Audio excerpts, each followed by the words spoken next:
The topic of tonight's lecture is, what is real knowledge? So I would like to suggest first of all that the title itself, there's something a little wrong with the title. That knowledge, if it's real, it's knowledge, and if it's not real, it's not knowledge. So to say what is real knowledge, it's that the word real is unnecessary, but it's also necessary. It's just like we say, what is a real guru? If it's not a real guru, then it's not a guru. A guru must be a real guru, otherwise he's bogus and he's not a guru. But we require to say what is a real guru because there are so many bogus people posing as gurus. Therefore we say what is a real guru because there are so many people who we think are gurus but they're not gurus. But that term is a Sadguru. If he's not Sad, then he's not Guru. So same thing, if it's not real knowledge, then it's ignorance. It's either knowledge or it's not knowledge. And if it's not actual knowledge, then it's not knowledge. But we say what is real knowledge. What do we mean by that question? Well, there are so many kinds of knowledge. There must be so many educational institutions in Bangalore. There's at least one university. Yeah? How many universities in Bangalore?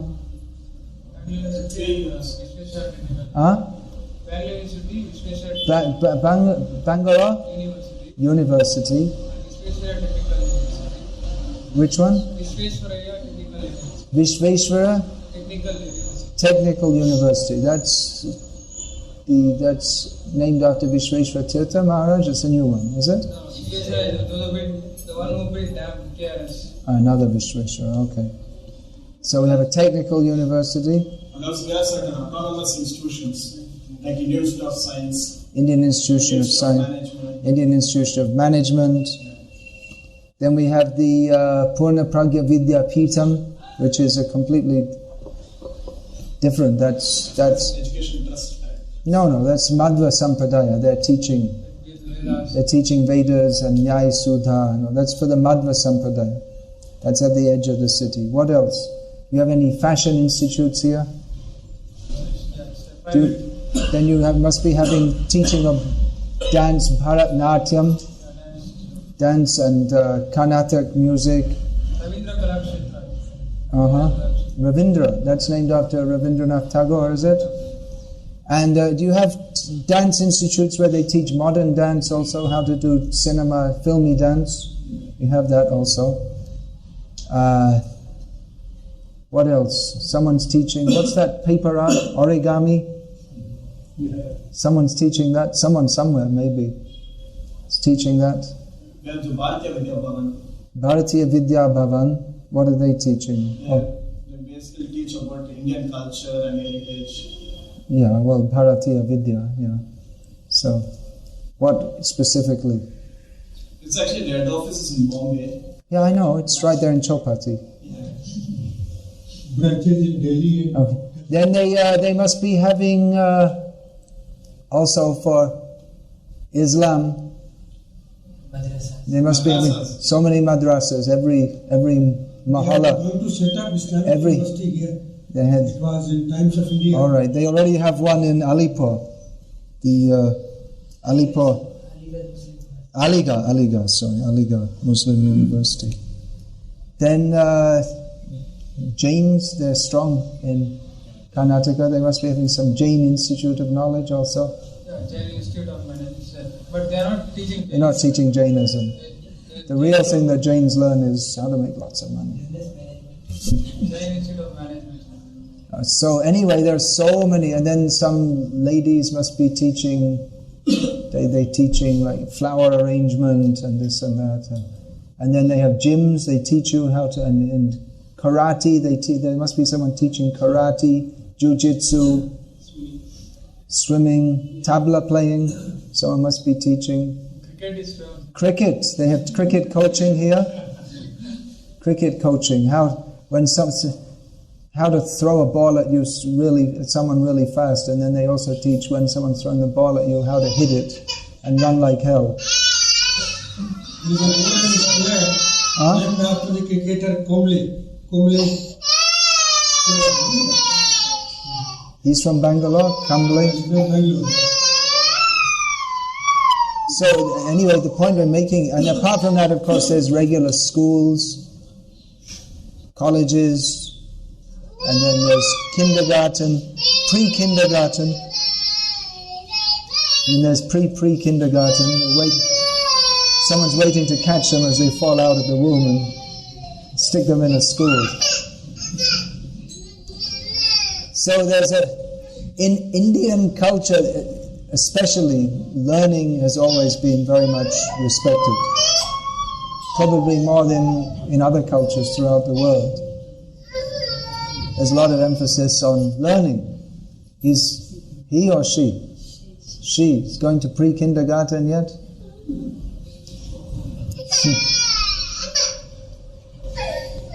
She's crying when she heard about all those education she has to go through.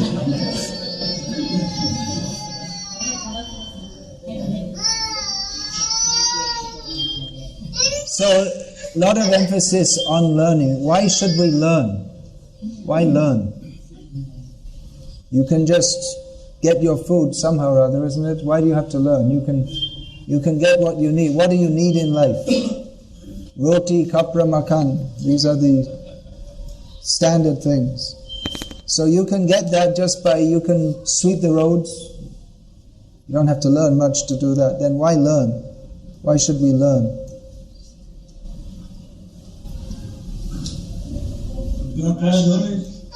Yeah. Worldly affairs. Yeah, but why? Why? What for? Why are you learning? Why should we learn?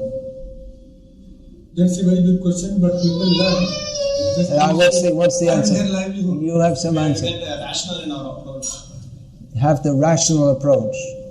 But roti kapra makan, you get jaise taise by sweeping the street. Sophisticated roti kapra makan. Sophisticated. Okay.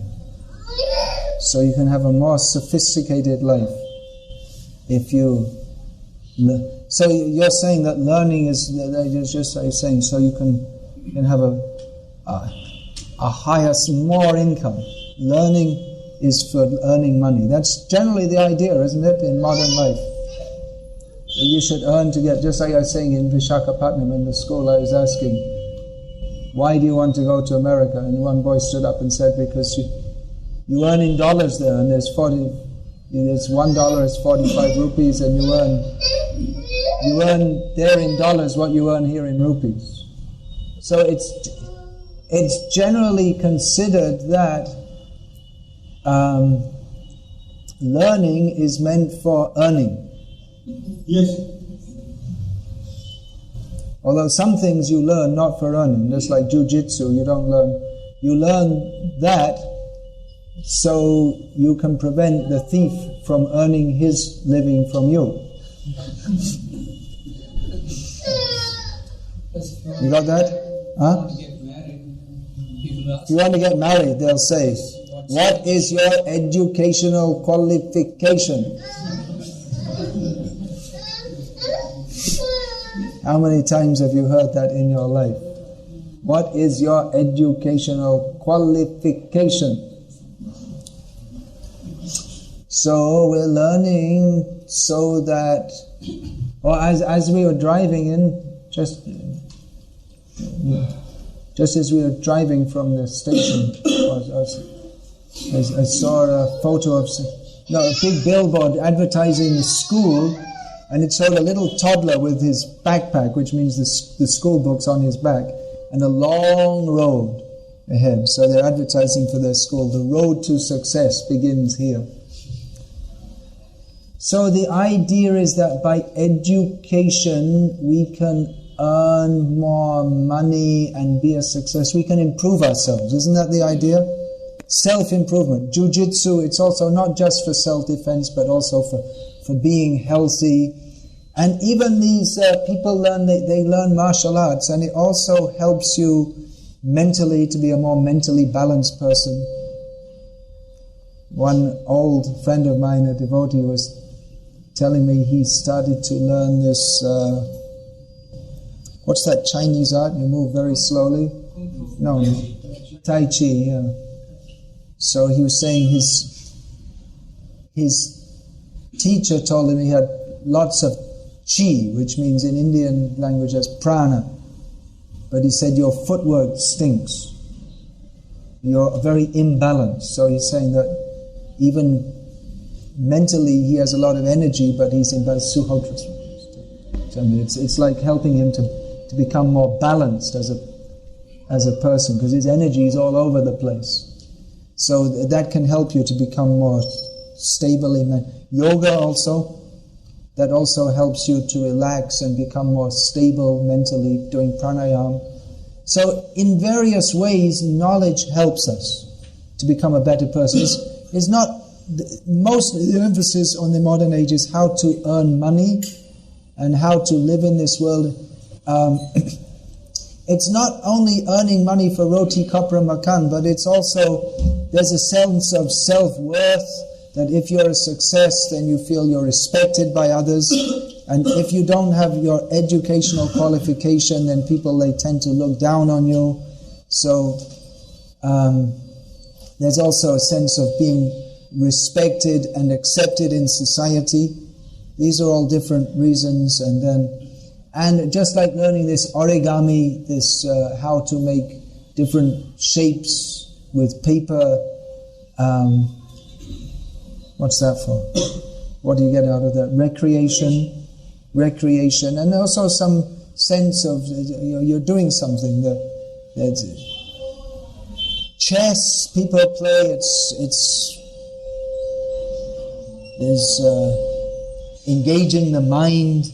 It's a mental battle of wits. Like this cricket, you can earn money, but it's also it's not just physical, but it's also it's a competition. How you can, there's teamwork, and then how you can learn to defeat other, battling. It's your abilities against others. Can I put this up? Because yeah, that comes up, and then the sound goes. Oh, I see. That's how you're supposed to wear it. I see. All right. I just learned something. My knowledge is increased.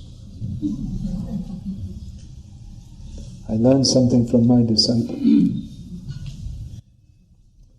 So knowledge is acquired for self-improvement. We may even learn something how we can, even for serving others, if we have the motive to serve others, we might learn something so that we can serve others better. It's for ultimately knowledge, then we can say, is for self-improvement in various ways, by earning more money, by being respected, by even in competition to fulfill our desire to compete with others, for recreation, for physical health, just so you learn how to swim, for communication with others. You might learn a language. Someone who comes to Bangalore from Andhra Pradesh, they might want to learn Kannada, for instance, so they can communicate with the local people. So knowledge is for self-improvement. Then what is real knowledge? These are all facets of knowledge. I mean, we can't say it's not real. All these facets of knowledge, knowledge means it's to be applied, and then we see that it's real in that it's applied. Just like if you learn Hindi or some language, then it works if you can communicate with others in that language. So it's real. We can't. This is actual Hindi. If you speak a few words of Hindi, "Aap kaise ho, kahan se aa raha ho," something like, and the people reply to you, "Abhi Salem se." We came from Salem this morning. So we can say it's real in as much as it has some practical application and it works. So it's real. But then real in the really fullest sense of the term, if we're saying that knowledge is something for self-improvement, then the question comes, what is the self? And what is actually beneficial for the self? Then we can find out what is real knowledge, what is actually beneficial for us. We have to consider, is it actually beneficial for us to work, to study very hard for many years, to get sophisticated roti kapra makan, when without so much trouble, without so much headache and anxiety, you can sweep the street? You don't need any education. Of course, a little bit of education, yeah. There's also little expertise in how to sweep the street. Not much, but something. So it could be postulated that instead of spending so many years and having so much anxiety and business, this office politics and all this, you just sweep the street. Why bother studying? And you won't get such sophisticated roti kapra makan, but then you don't have all this sophisticated office politics and anxiety and paying the bills and having mortgages. You have to pay off your house loan over so many years. You could just sweep the street. Hey, that's a great idea, isn't it? You could save your kid. Oh, already left. So much anxiety. Why put them through? The path to success begins here at the age of 2, going to school with a big sack of books. Is it a good idea? You can make your kid into a street sweeper. Will anyone agree? The street sweepers themselves, they're sending their kids to school, and they're getting free meals so they can study better. And then what will happen is they'll become more technologically efficient, and they'll drive a truck with special. In the West, they don't have street sweepers. They have trucks which come around, and they squirt water, and they do it all technologically with a big brush. And you can get a diploma at the college how to sweep the street with a truck. So they can become more sophisticated street sweepers. Someone's got to do it. And they'll get their roti kapra makan in a more sophisticated way. Actually, it doesn't sweep the streets as well as a human being. The machine, it always misses so many things. So you don't feel satisfied to that my child should be a street sweeper. No, the street sweeper wants to make his child a doctor or a business executive. The idea we should do better. But we should understand that ultimately what is the best thing, who are we and what is best for us. Then we can understand what is actual knowledge. So what is best for us? To have sophisticated roti kapra makan and then die, or less sophisticated roti kapra makan and then die. You can, you never know, in your next life, you might be born in a huge, beautiful building with all marble floors and all, the people there are very rich, and you can be born in a home like that as a mouse and get caught in a trap. You may have a strong desire to be born in a big palatial house, and that desire may be fulfilled, but because you don't have the punya to be a human being in that house, you can be born as a mouse in that house. That's how karma is very complex. It works like that. You have a strong desire to be in a rich home, so it's fulfilled, but you don't have the punya to fulfill it, so you get born as a mouse in that house.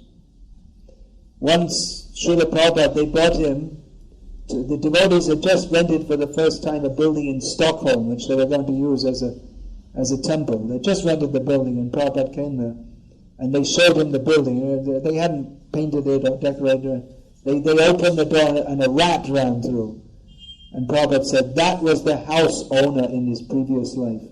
because he was so much attached to this building, he came back in this building. His desire was fulfilled. He was attached. So he came back as a rat in the same building. Prabhupada also said that he was commenting that people in India, they often, when their father dies, they keep the photograph and they put a little kumkum each day and they offer some flowers and this and that. Prabhupada said that they're offering, they don't know that their father is the cockroach in the commode in the same house. But he's come back to the same house due to that attachment.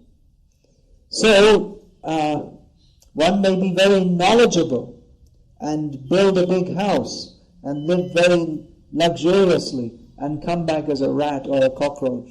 So, and get killed, yeah. Someone, your son will come with a shoe and kill the cockroach. This is karma chakra. So, real knowledge should be to analyze. If we say that knowledge is for our self-improvement, then real knowledge, or the best knowledge, is that knowledge by which we improve our situation to the highest degree, isn't it? That's why people want their children to be doctors, because they think, when you become a doctor, then you can go to America and you can earn $1 lakh a month. So and it's a highly respected situation. So people are thinking, what's the best thing? What's the best way to improve? They think, I'll have my child. I couldn't become a doctor. I'll have my child become a doctor. And then he can earn lots of money, and then I'll live very nicely too. What happens is the children go off to America and forget all about their parents. That's what's going on. So, but that idea is there, that we should improve ourselves, improve others, improve our own children. They're not so much concerned about others. Improve the nation. This idea is very prominent now. We all have to work together to make India a great nation.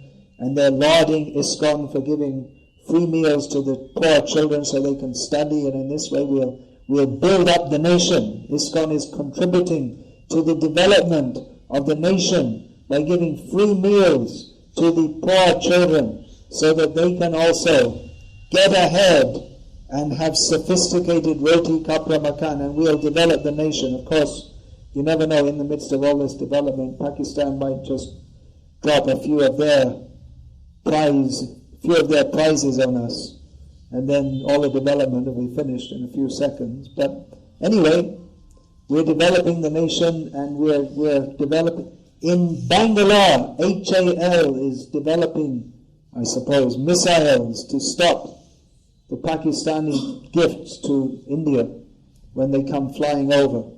So this is all part of the national development, that eating, sleeping, mating and defending, we shall develop some rockets so that when Pakistan sends their rockets, we'll say, or China, they send theirs, then you never know, America, you never know what's going to happen. So we'll send some other rockets back, and that will smash them. So this was going on between America and the USSR. They had intercontinental ballistic missiles. When I first went to Russia, I met one of the devotees, and he was at university. What are you studying? Electronic systems for intercontinental missiles. That was his subject at university. So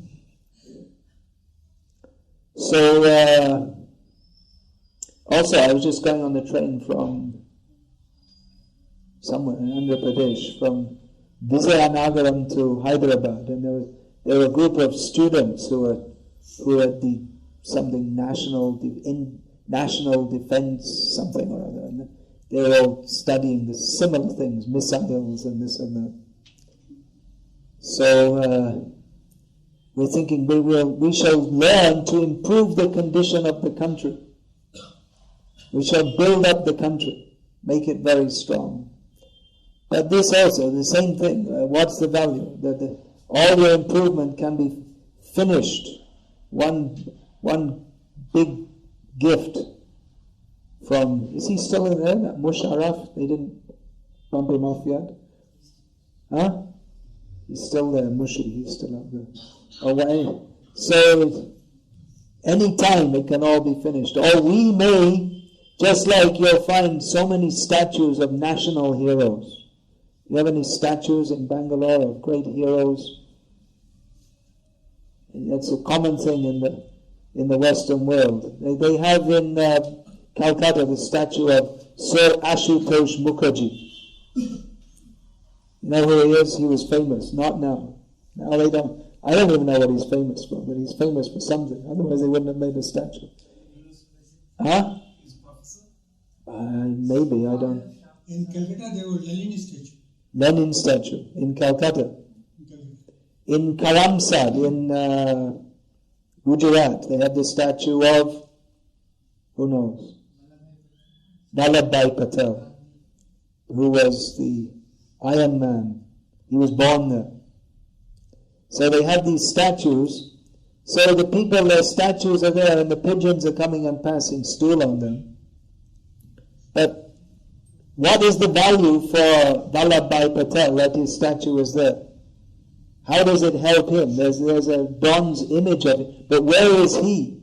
There are so many Gandhi statues in Delhi. There's next to the Lok Sabha, there's Gandhi statue. But where is Gandhi?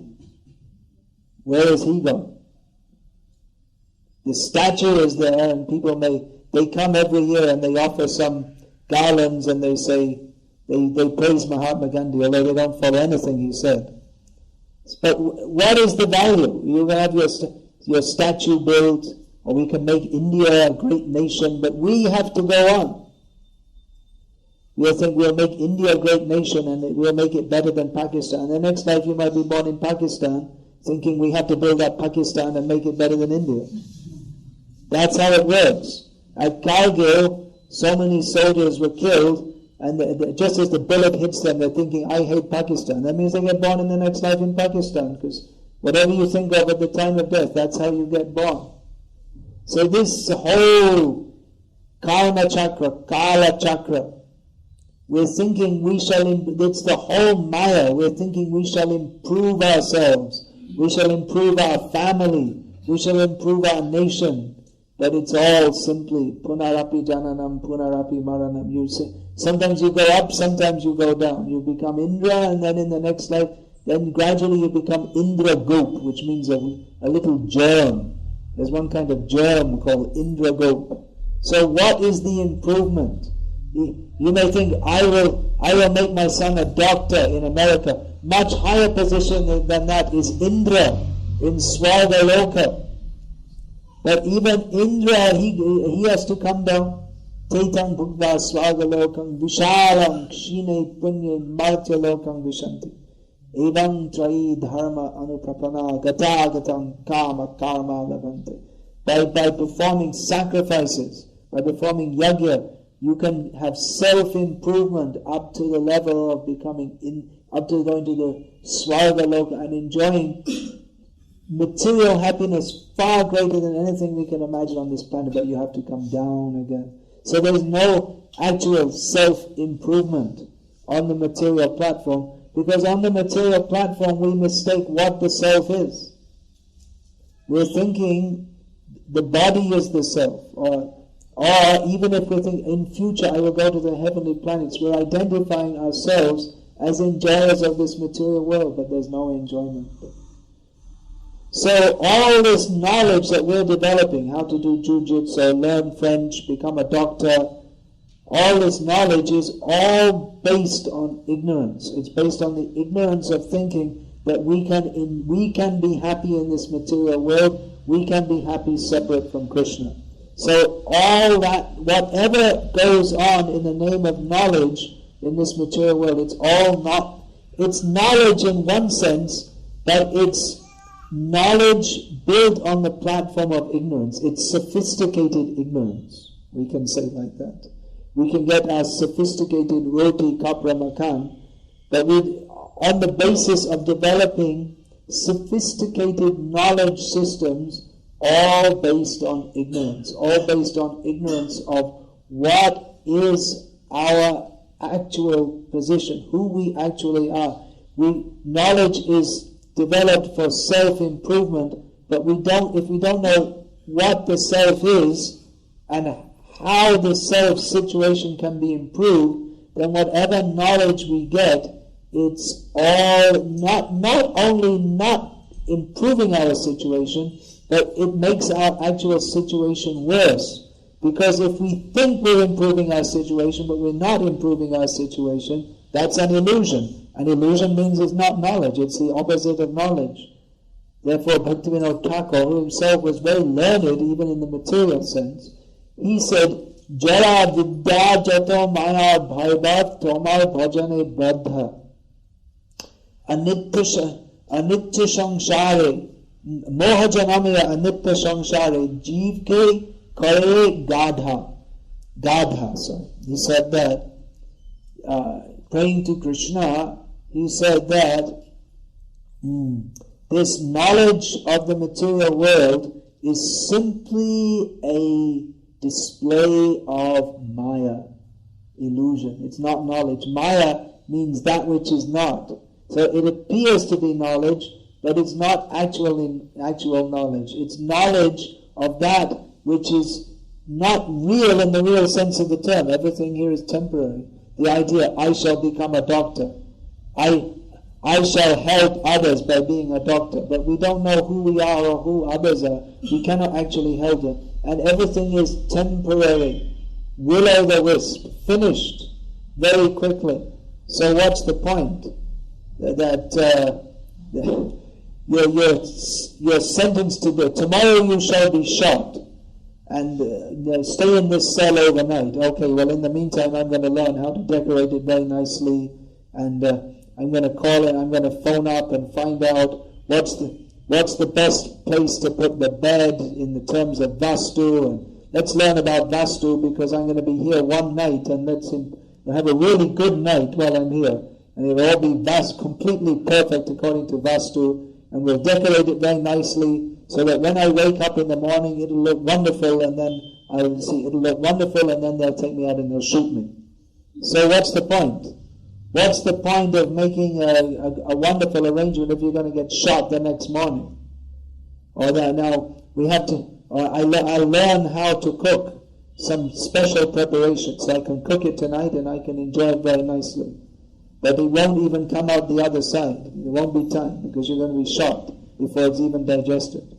So what's the point? But then that's our situation. You're not going to get shot tomorrow morning. Maybe, probably not, but you never know. But we have to die, so what's the point of making arrangements for living nicely in this material world when we can't even stay in any situation? We'll get a nice house, nice car, all these things, but then you can't stay. So that's not the goal of life. That's not actual self-improvement. There's plenty of space. You can please come inside. Give a path so you can come inside. Please come right in. Ladies are sitting over here. So this is, it's just a display of Maya, that thinking that we can improve ourselves in this material situation, or that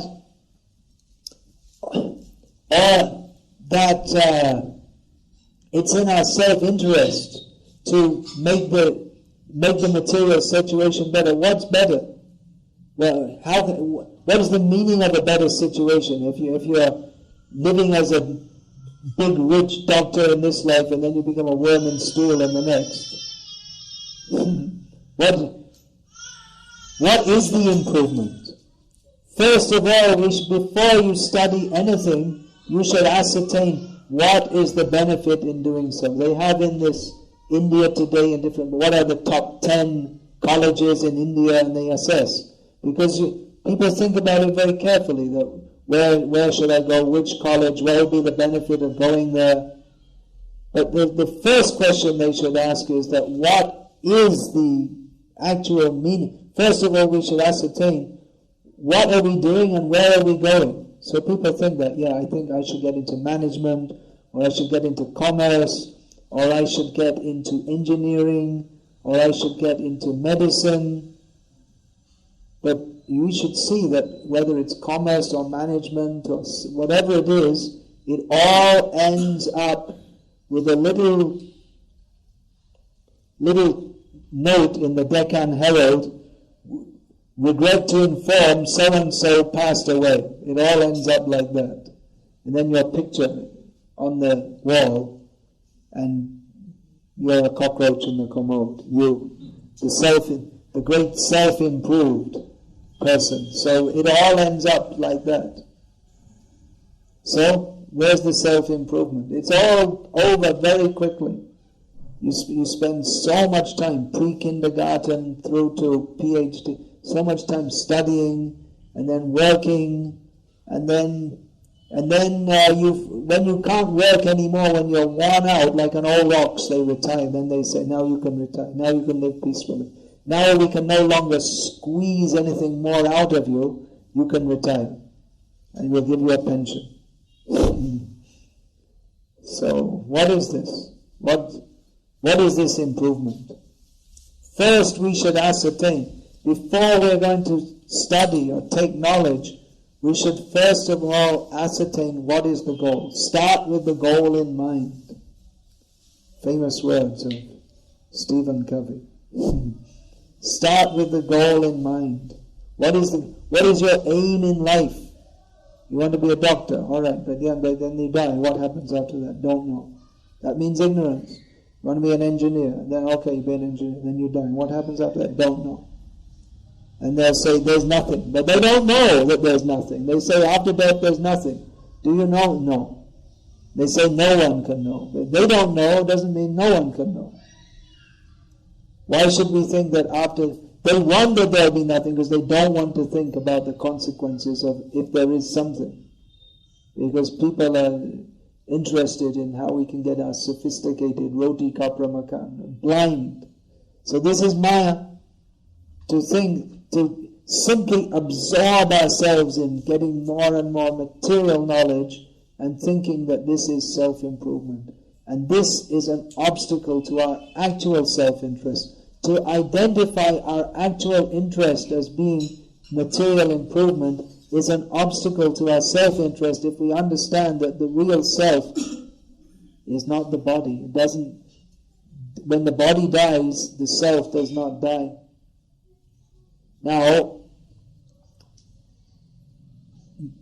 presumably most of you, or all of you, being mostly Hindus accept, presuming you're all Hindus here, probably you are, mostly Hindus accept that the soul continues to exist after the demise of the body.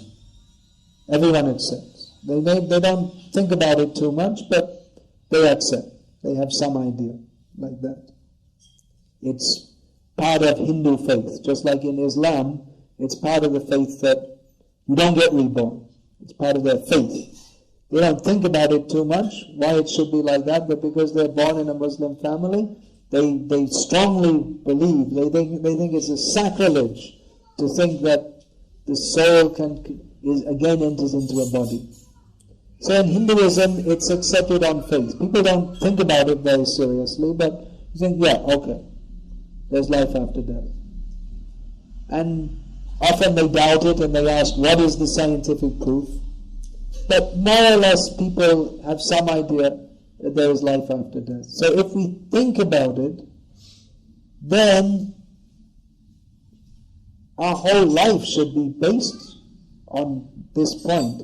Because if we consider that we have life after life after life, then why should we take this, trying to improve our situation here in this few years, 50 years, we may live 50 years, 60 years, 70 years, 80 years.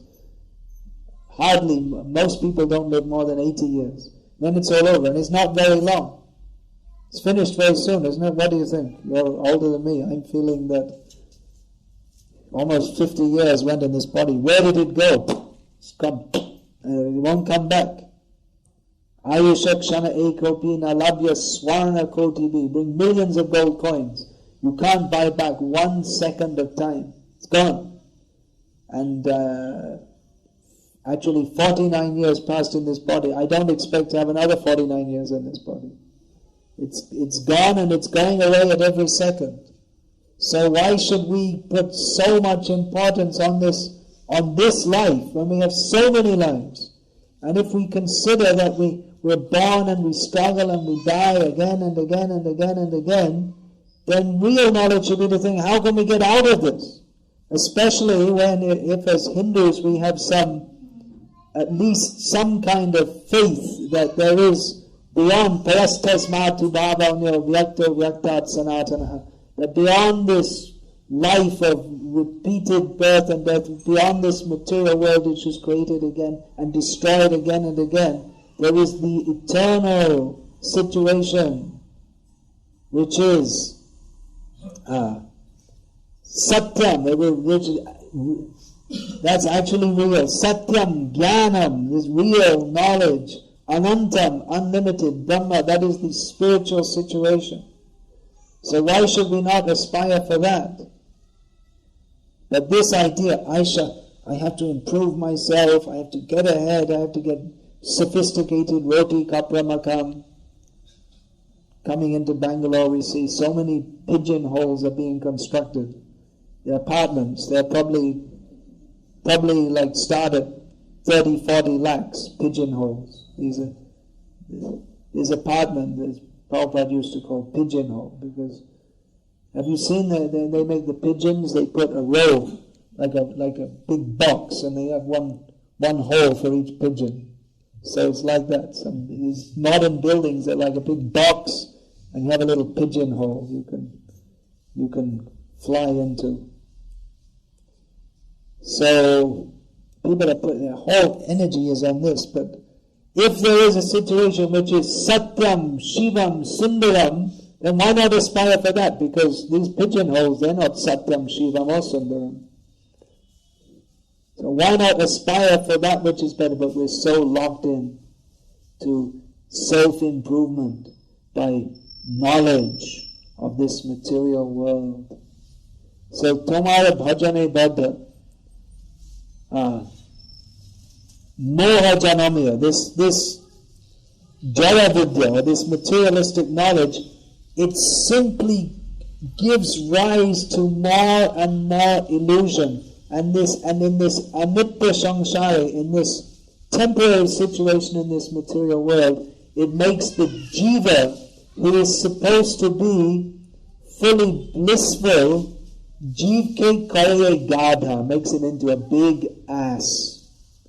This is you see someone with so many letters after that name, that means it's just like the ass is carrying huge weights. So they're carrying big burden of knowledge. They've studied so hard to get all this knowledge, which is simply like a big weight pushing them down. They think, I'm going up in the world. Now MSc, PhD, MBBS, I'm going up in the world. But actually that knowledge is increasing their illusion and pushing them down. In spiritual terms, they become less able to understand what is actual knowledge, which is spiritual reality. So sometimes it's said that simplicity, that is a great quality, because then we can accept. The simplicity means we can easily accept what is the actual fact.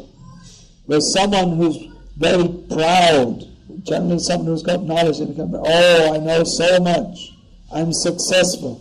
And people, they cannot accept Krishna consciousness because they think, I'm so big, I'm the highest in human society. I'm better than all the people around me. I have a better house, I have a better apartment, I'm more prestigious, I'm higher than others. So what do I have to hear from others? We go preaching in the medical colleges, but the medical students, they won't hear from anyone unless they're a doctor or another medical student, because they think that anyone who's not a doctor or at least a medical student, they're like inferior to us.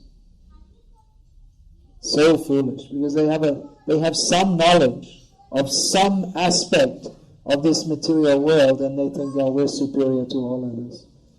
This is a manifestation of their foolishness, because they know something. to get into medical college, you have to be good at studies, or otherwise a Christian or a Muslim or a Dalit. That's another way you can get into medical college. You don't know anything, but you're a Muslim or a Christian or a Dalit. But generally, in medical college, you have to have a ability to study and retain knowledge significantly more than the average person. Otherwise, you can't make it in medical college. So they become proud. I'm in medical college. I'm better than others. But even if you study, then how much can you know?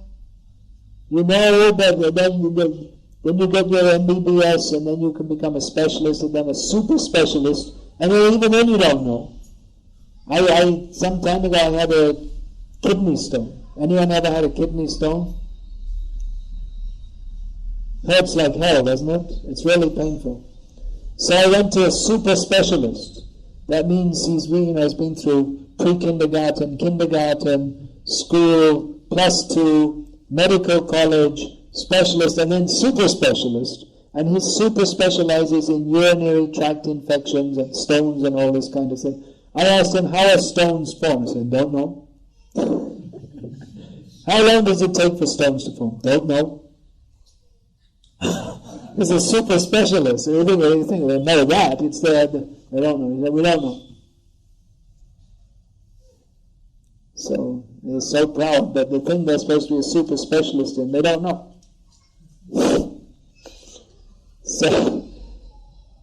So much they know. But even the basic things, they don't know. Or you can be a super specialist in urinary tract infections. There must be some fancy Latin name for that. So, urologist, I don't know what it is.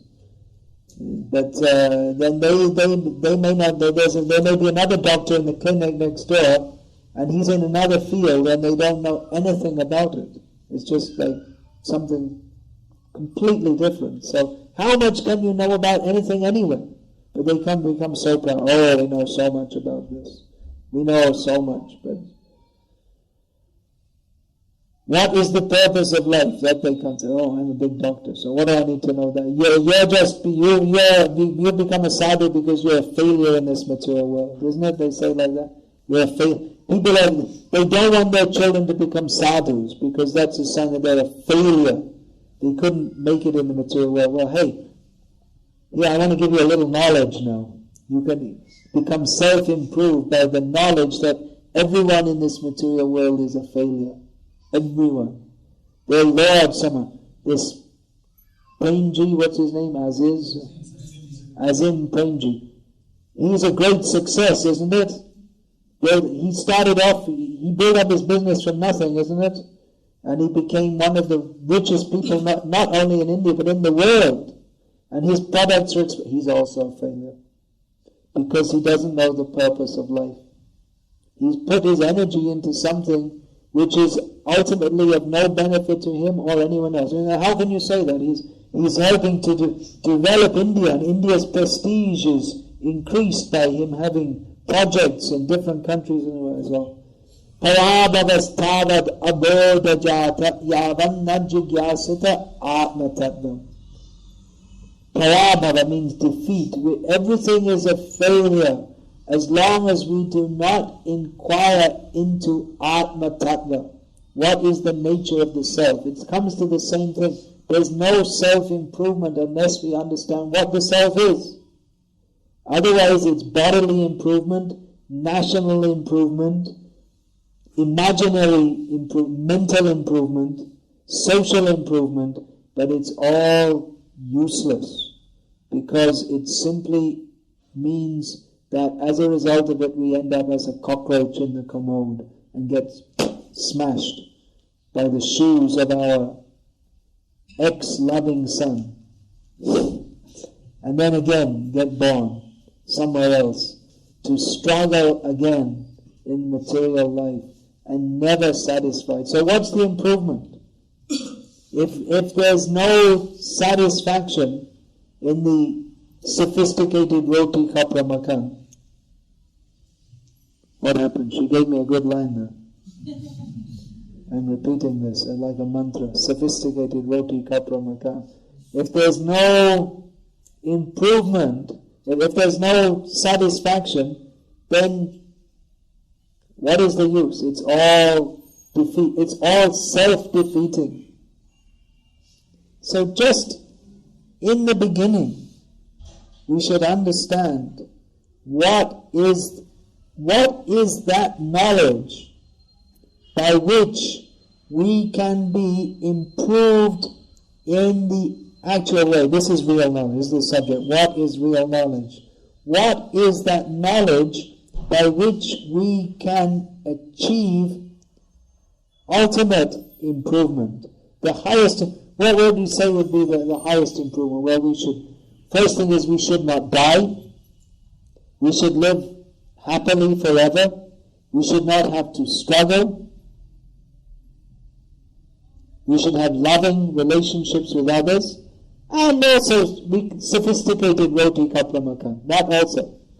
But that roti kapra makan means that should also be eternal.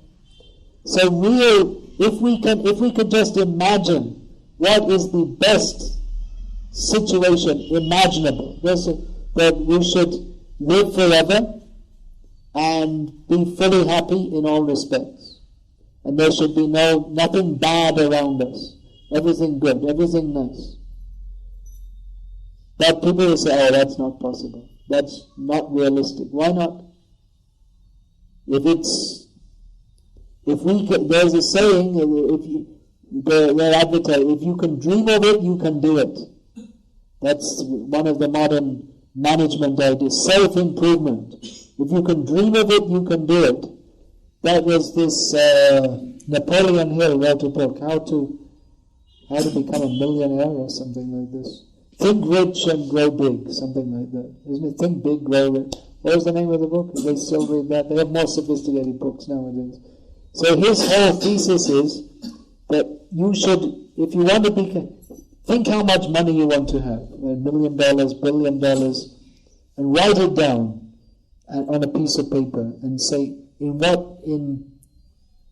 how many years you want to have that money. You want to have $1 million within 10 years, you want to have $1 million. So you should look at that every day and say out loud that by this date I want to have $1 million, and constantly meditate on it and base your whole life around it. And it will be revealed to you by some magic, this is what he says. It will be revealed to you, and it will happen if you just fully give your whole life to that. You always meditate 24 hours a day. Dream and you can do it. This is his idea. So if you can dream of a situation where there's no death, there's eternal life, fully happy, no hassles, no pollution, no office politics, no grey hairs, no constipation, no indigestion, no struggle, just full bliss and happiness. Then, should we not be able to attain to it? The Vedas, Veda means knowledge, they tell us of that place. Satyam Jnanam Anantam Brahma. That there is that situation, and it can be attained. By taking the knowledge of the Vedas, we can attain to the situation where there is actual truth, where the knowledge actually benefits us, where we can live eternally, happily in all respects. And if you want to attain that situation, you have to think about it all the time. You have to think how to attain it. You have to fully dedicate yourself to it, and you can attain it. And that we see that saintly persons, advanced spiritualists, they are themselves evidence that there is another kind of existence, there is another kind of knowledge beyond that of struggling for happiness in this material world. Someone who can be fully satisfied with nothing material and be far more happy than someone who has got everything material. There's such a person, a saintly person who is absorbed in Krishna consciousness. He can be happy just sitting under a tree chanting Hare Krishna. And the person who is aiming for material success, they will never be happy, even if they have a big house and a big car and all these things.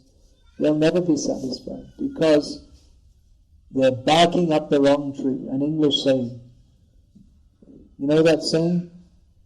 Barking up the wrong tree. A dog is chasing a cat, and a cat goes among the trees and runs up a tree. The dog comes running and barks at the bottom of the tree at the cat, but the cat's on another tree. So he's barking up the wrong tree. We're searching we're trying so hard to be happy, but we're putting so much effort, but all in the wrong place. It's all misdirected. Therefore, paradavastavad abodhajata. It's all endeavors in ignorance. What we call knowledge, it's all endeavors in ignorance.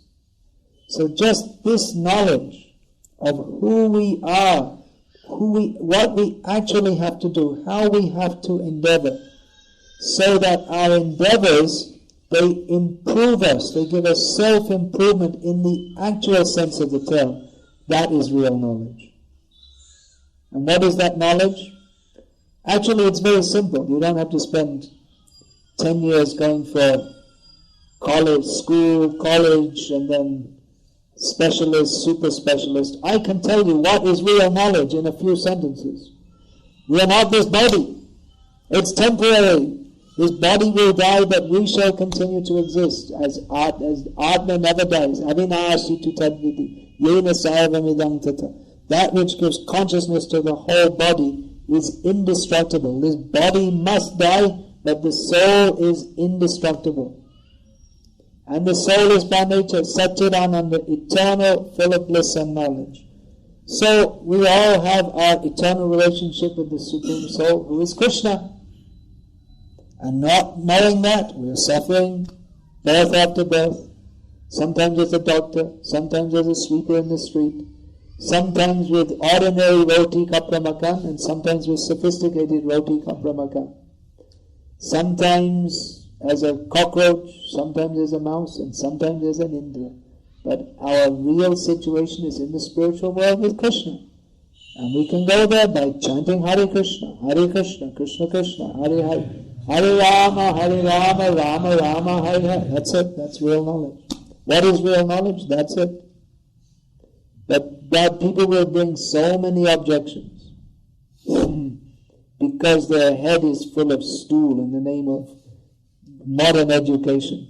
All stinking, horrible, nasty, contaminating. What is stool? Why do you say stool? Because stool is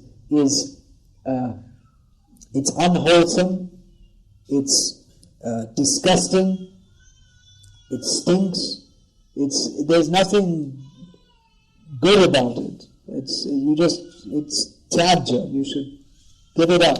That is stool. So this education which teaches us that get ahead and don't think about who we are Atma. You can sometimes go to the temple, no harm. It makes you a good citizen. You can be a little bit moral if you go to the temple.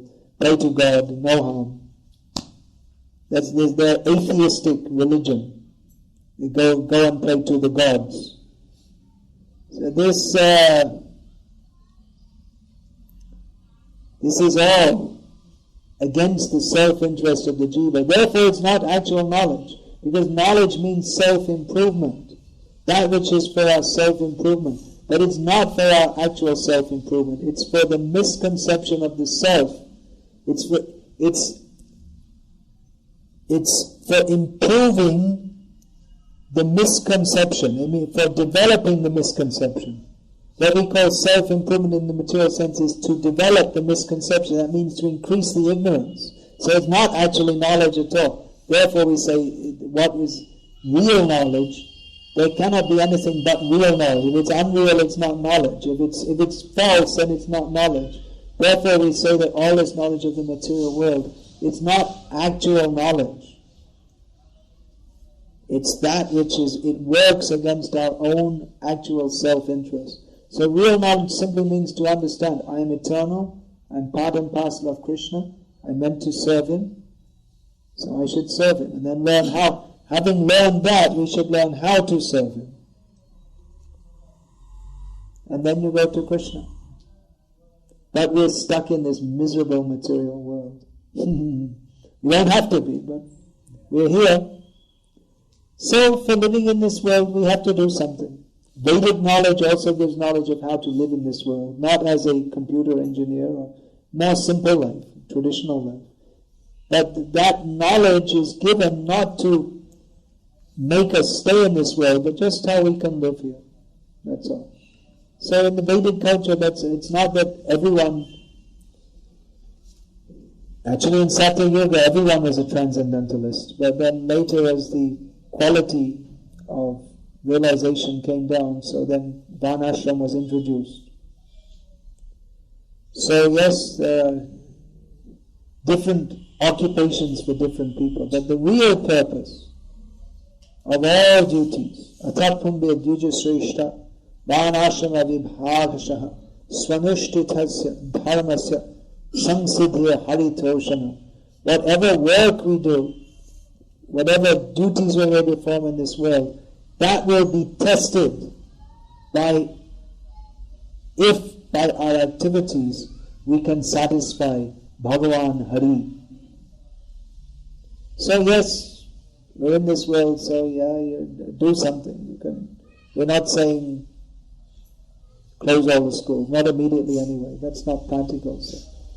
So there's studies, this you do. All right, you do. But understand that everything we do must be focused on satisfying Vishnu. Otherwise, it's a big pile of zeros, or a big pile of dung. Of course, you can also take dung and put it in the Goba gas plant and make some gas and cook chapatis and offer it to Krishna. So in that way, this materialistic knowledge, it can also be used in Krishna's service. But the point that Krishna's service, that is the ultimate goal, that has to be understood. Otherwise, you just have a big pile of stool in the name of education, national improvement. But take that, use it in the service of Krishna. Then there's something valuable. Otherwise, big pile of zeros which turns into a big minus. Material life means we're trying to go up but we go down. Or you may go up like a rocket goes up and then just comes down again. Material life means sometimes we're in heaven, sometimes we're in hell, sometimes we're big king and sometimes we're a big rat. This is material life.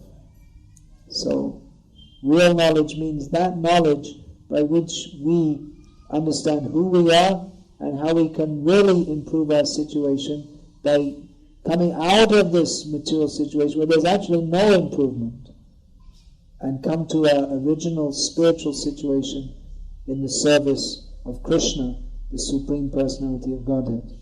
That is real knowledge.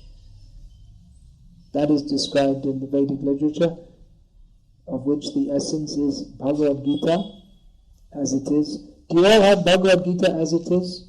Where's the book, Bhagavad Gita as it is? There's some copies here.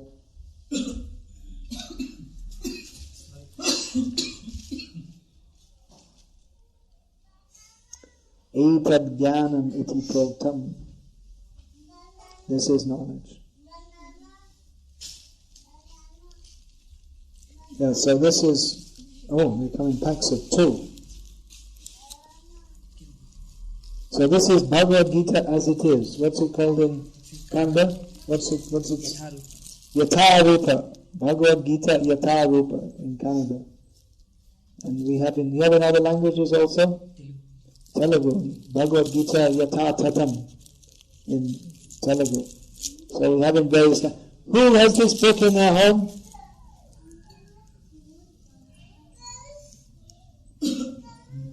Who doesn't have?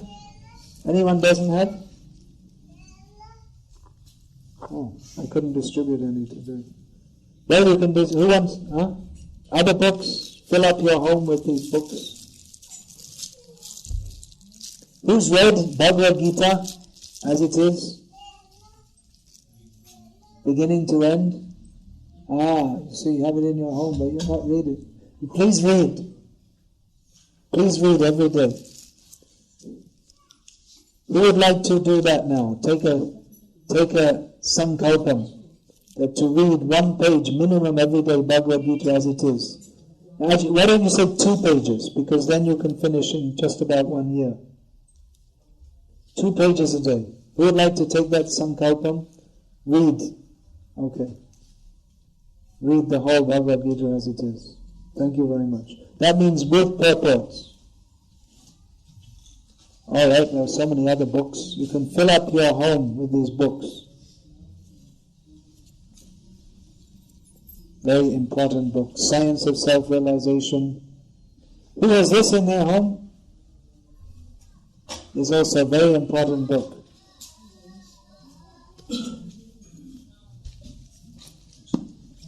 Life comes from life. Raja Vidya. So many important books. Oh, there's another edition of Life Comes from Life. That's the previous edition, is it? I think, this is the new one. Just see, different quality of paper. Yeah, here's some book that I've put together, Ramayana. Hindi mein bhi hai. Yeah, so I have written some books also. Brahmacharya and Krishna Consciousness is also available. So please, get some real knowledge. Prabhupada came to the Western world to give the real knowledge, which is the real wealth of India. He gave that to the Western world. Indian people are going to the Western countries for higher education, isn't it? But the highest education is traditionally taught here. But the modern Indian people don't know it. Sharam, you should read these books. Get the highest knowledge. Chaitanya Mahaprabhu, learn. You should learn all this. The time is coming when so many people are going to come from the West and come to India and to learn more about this. And then what are you going to say? They're going to ask, what is Kim Tad Brahma Kim Adhyatma? Arjuna asked Krishna. What is Brahma? What is Adhyatma? You should be able to know. Your children, what are you going to tell? When your children ask, what is real knowledge? What is Bhagavad Gita? You have to be able to tell them. Tamil books. Yeah, alright. So please, improve your life with these wonderful books. Self-improvement. Real improvement. How many people are chanting Hare Krishna regularly on beads? Who's here? You're not? So how many feel that there's a positive improvement in their life by doing so? Otherwise you wouldn't do it, would you? So improve yourself more. Read these books. Get them in your home. Even if you have them, you can take more. And then when relatives come, you can give them. Someone comes, give them a gift. Alright, Hare Krishna. Any questions? Yeah, what's the question? Maharaj, personally, I feel that ISKCON is, at least few people are very cynical about the modern education. But if you see, a lot of contribution has come from the people who have been trained in this modern education institution. For example, even Bhaktivinoda Thakur emphasized English preaching, Vaishnava literature, and that's the cause of widespread Vaishnavism, and a lot of Indian educated youths participating in the movement. But yet credibility is not given for the modern education. No. Why should it? It's not the education, it's the Krishna consciousness which is valuable. So if you have, it can be utilized, but we should understand that it's not in and of itself of any value. Rather, if we're thinking it in and of itself of some value, that is in itself an anartha. That's an obstacle. They're able to preach because people give some respect to that, because people are so foolish that they think this is something valuable. Because people are so foolish that they think this education is valuable, therefore those who have this bogus education, they're able to make some impression in the minds of those foolish people. So because they share this, they're also trained in the same foolishness. Therefore other foolish people respect that. So you can use it. But it doesn't mean that in itself it has any value. We shouldn't think that of itself it has any value. If we think that this education in how to make nuts and bolts is of itself something very wonderful, then we're in trouble.